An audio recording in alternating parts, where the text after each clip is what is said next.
Hello fans, coming at you live, well not live, I mean I'm alive, but the video's not live, you're watching this, not in real time, this is not actually happening right now. So it's time for another weekly, well I'll say weekly, it's not exactly weekly because more than a week has gone by since the last video. Weekly-ish, I was away for a few days and I didn't want to make a video while I was travelling, I couldn't be bothered actually. So this week's question comes from Greg Schweitzer, hello Greg, and I'll read it out to you. He says, what to do next if a person says they want to change but the sensory acuity says something is not congruent?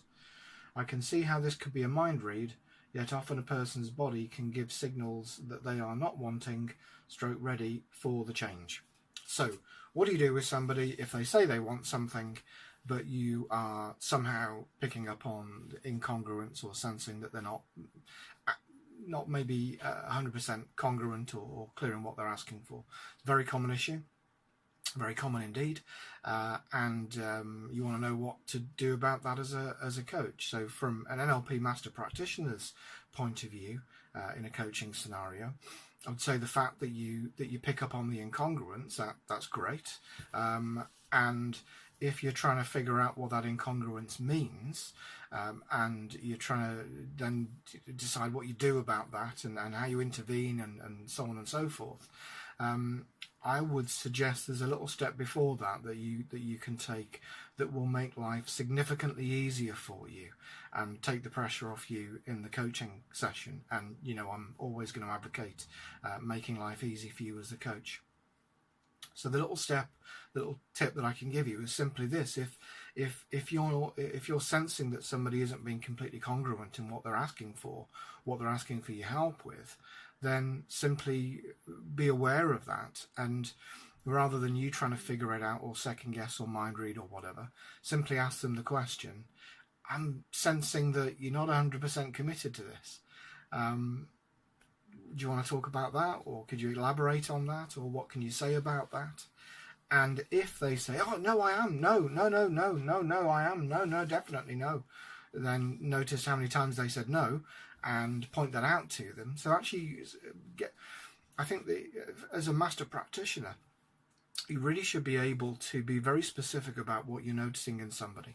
So incongruent shouldn't just be a vague feeling that, oh, something just didn't sit right that they said.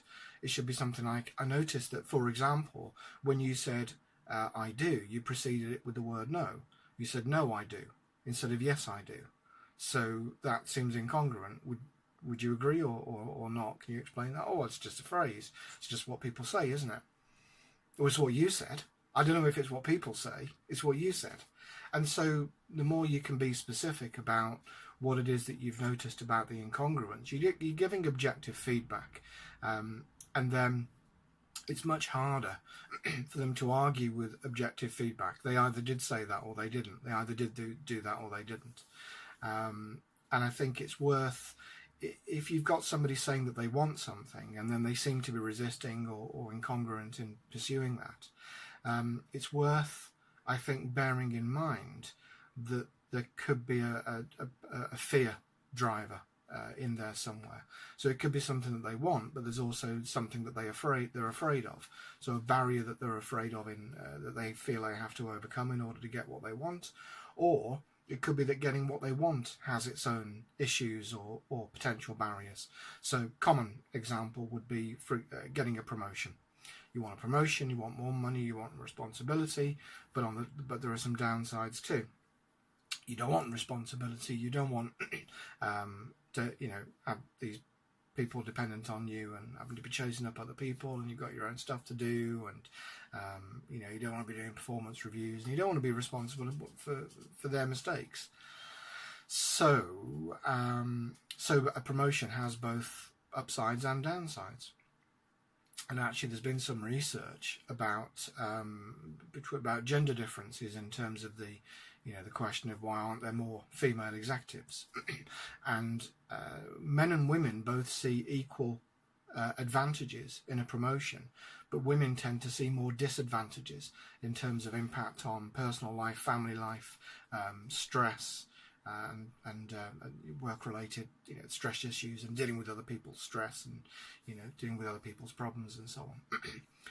And so men will tend to be more blindly optimistic in taking a promotion, and then they get into it, and then they find the downsides. So if you've anticipated at all what those downsides are, then there's going to be some resistance there. And I've seen people who've been told by their managers that they've basically got a promotion, and they're the next team leader or team manager, whatever it might be, and all they've got to do is apply for it to go through the HR formality, and they didn't send the application form back on time, and they seem to trip themselves up at the interview, because that incongruence, if we think about it in terms of percentages, if you 99% want a promotion and 1% is there's some disadvantage or is relating to some sort of downside of that promotion, that 1% will ultimately sabotage you in some way. You could think about it as sabotage, or you could think of it in terms of that 1% will save you, and that will almost always happen in some way. And the more you suppress it, the more than that 1% will save you or sabotage you in an unexpected way, or in an unexpected moment. So I think the value of the coach is drawing out that incongruence, having a conversation about it, and making a decision so that they're 100% committed, either for or against. Do it or don't do it. Don't be in the middle of doing it, thinking about doing it but not doing it, but kind of saying that you're doing it but actually not taking the action to get it, and so on. I'm sure you've all been there yourselves, as well as recognise this behaviour in clients. So to answer Greg's question, what to do next if the person says they want a change, but your sensory acuity is telling you that they're not congruent, then be specific about what you are seeing and hearing and feeling that for you is representing incongruence, and feedback that back to them and ask them to elaborate on that. And if they can't or won't, then you can say, well, look, until we can clear this up, we're not going to make any progress. We can sit here all day talking about the goal and the steps you can take and what you want to do next, but it's going to be pointless. You're not going to do any of it. You're not going to get the result you want until we figure out why you're stopping yourself or what it is that's causing you a concern. So really the role of the coach here is to help the client sort through that incongruity, to sort that 1% from the 99%, and realise that actually, although it might seem like a small incongruence or a minority, it will actually derail them at some point. And to sort through that in the safe environment of the coaching session, and not even to try and make progress. Don't even attempt to make any progress or just steamroller over it. Don't even try. Just sort the incongruence out first and ask them to do it. Ask them to clarify it. And the more objective and specific you can be about what you've detected that you think is incongruent, then the more likely they are to be able to explore those different factors in the action that they're going to take in order to achieve what they want. Often what people say they want is going to be coloured by what they think other people want them to have, what they believe is possible for them, what they're holding back on in terms of not wanting to repeat past experiences. Living up to other people's examples is a very common issue. That somebody will say they want something because they think it's going to please somebody else or going to win somebody else's approval, but it isn't really what they want. And all of these sorts of examples will generate incongruence. And I think if you are persistent and tactful, and you remind the client that you are on their side, and whether they admit it or not, you can see the incongruence and you can hear the incongruence in them, they will eventually start to reveal that. And sometimes you've got to put a little bit of pressure on them in order to do that, I think.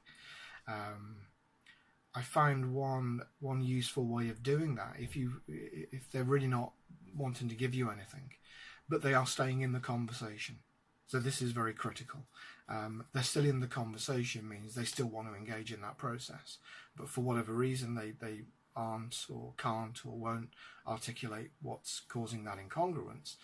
I find one of the useful things that you can do is make a suggestion that you know is wrong, and it almost releases the tension. So, for example, I had a situation a couple of weeks back where I had a guy in a company who was talking about future career development and so on. And yeah, I felt something. I felt he was holding back. He was sort of sitting back in the chair. His answers were shorter than normal, or than his typical answers were. The conversation seemed more stilted. He seemed like he was engaging less in the conversation, and I felt he was holding something back. And I asked him if if he'd felt that too, and he said, "No, of course not. I'm totally engaged in the process and so on." I thought, I just don't believe you. So I said, I noticed it. I noticed your responses and your posture changed when I brought up the topic of future career and about career planning and career development. So I wonder if it's something connected with that actually you don't want to have a future career here, but you don't want to talk about it because you feel like you've only got to talk about things here that are to do with this business, and actually we can talk about anything you want. And he said, no, that wasn't it. And then less than a minute later, he then admitted actually that was it. And it wasn't because he didn't see his future there or because he wanted to work somewhere else or get another job.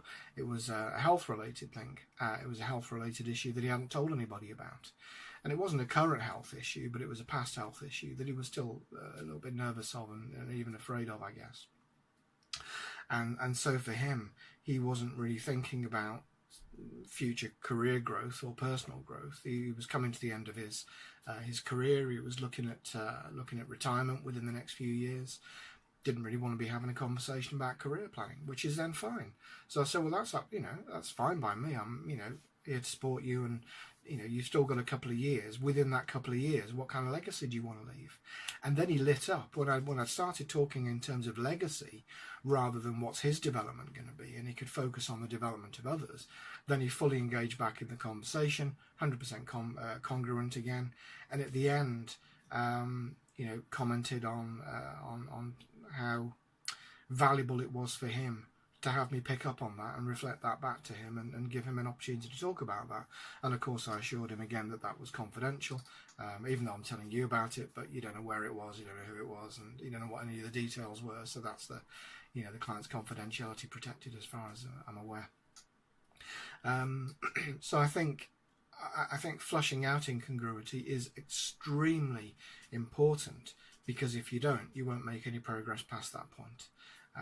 And again, to come back to Greg's original question, the way to do that is don't try and intervene or do anything to resolve the incongruity. Just dwell on it and invite the client to discuss it. And if you have to, point out exactly what it is that you've noticed and go from there. So I'll see you next week or some point, I don't know when exactly, but do keep your questions flooding in. And I'll go through the post bag and pick another question based on what's in any of my books or videos or anything that you would like to know about. Thanks very much. See you soon.